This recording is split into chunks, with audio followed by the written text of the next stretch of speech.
Hello everyone, সবাই কেমন আছো? আশা করি ভালো আছো। আজ দুপুরবেলা আমাদের এক জায়গায় নিমন্ত্রণ আছে। আমাদের একটা দাদু ইহলোক ছেড়ে পরলোকে গমন করেছে, তা আমাদের বাড়ির থেকে সবাইকে নিমন্ত্রণ। আমরা টোটো করে এই ভর দুপুরবেলা চলে গেলাম সেখানে গিয়ে দেখলাম যে এখানে কীর্তন শুরু হয়ে গেছে। কারণ আমাদের বৈষ্ণব মতে, আমাদের যোগী বংশের মধ্যে বা নাথ বংশের মধ্যে এই কাজটি করা হয়।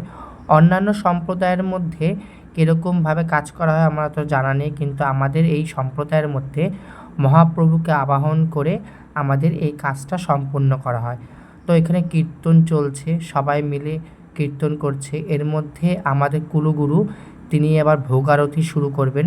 ভোগ আরতির জন্য যে আরতিগুলো করা হয় সে আরতিগুলো করছেন তিনি। একের পর এক যে আরতিগুলো রীতিনিষ্ঠা মেনে করা হয় সেগুলো করে নিয়ে এরপরে আমাদের যেই কীর্তনটা চলতেই থাকবে।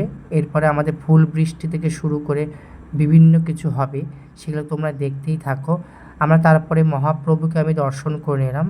মহাপ্রভুর বিভিন্ন রূপে সাজানো হয়েছে, তাকে পঞ্চব্যঞ্জন দিয়ে সব কিছু দিয়ে আবাহন করে নিয়ে তার বাড়ির বড় ছেলে এটিকে করবে।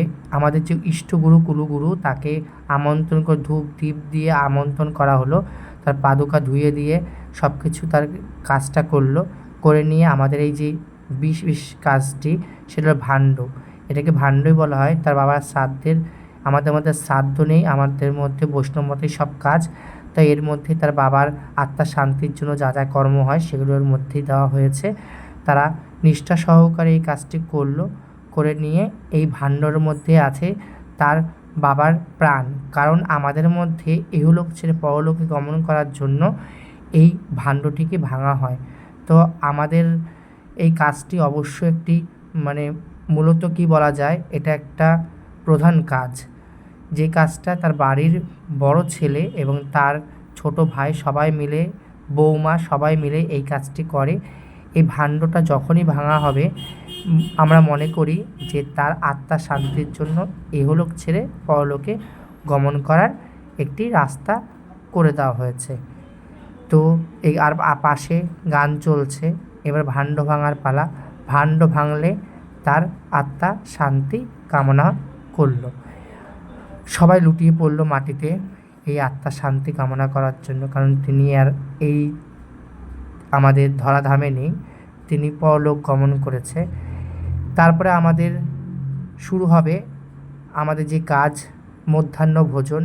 মধ্যাহ্ন ভোজনে আমাদের সবাই একটু খুব ভুল করে, কারণ মধ্যাহ্ন ভোজে আমাদের মধ্যে মধ্যাহ্নতেই দেওয়া হয়, দুপুরেই দেওয়া হয়।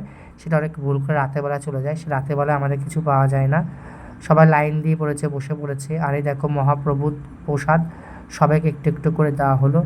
এরপরে আমাদের মূল পদে চলে আসলো এই কচুর শাক, পাট ভাজা, ডাল দিয়ে প্রথমে আমি শুরু করলাম।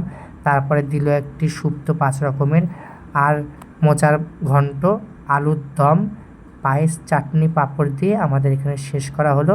সবাই বড়রা ওঠার পর আমরা উঠলাম। ভিডিওটা কেমন লাগলো অবশ্যই কমেন্ট করো, লাইক করো, শেয়ার করো। আর কার কার মধ্যে কী কী হয় আমাকে প্লিজ কমেন্ট করে জানিও। আমারটা আমি শেয়ার করলাম।